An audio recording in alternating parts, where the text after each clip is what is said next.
Hello everyone, welcome to geekermag. Lots of users are reporting that they removed the Honey extension from Firefox due to the online controversy related to it.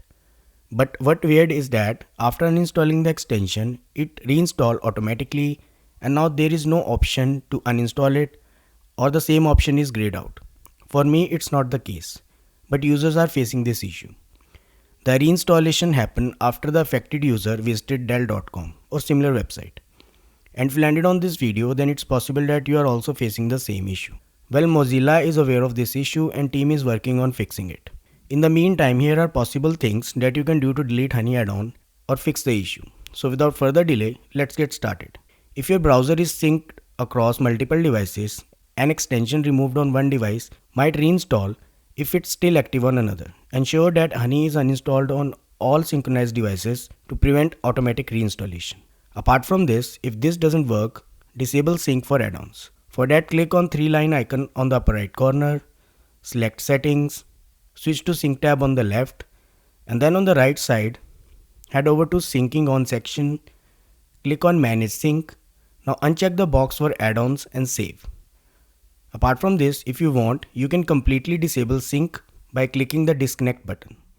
And this should fix the issue.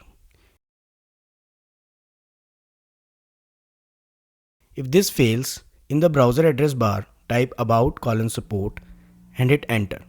On this page, scroll down to add-ons or extension section. Here you will find Honey extension. Look for its ID next to it. Now scroll up to this section and locate Profile Folder entry. Click on the Open Profile folder. This will open the same folder in File Explorer. Here locate Extension folder and open it.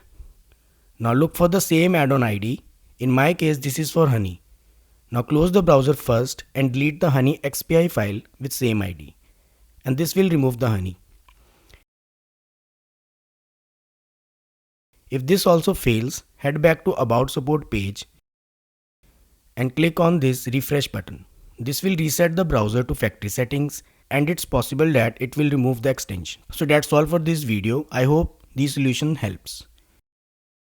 And if you find this video useful, don't forget to like this video and subscribe the channel to get notifications about more similar videos. Thanks for watching.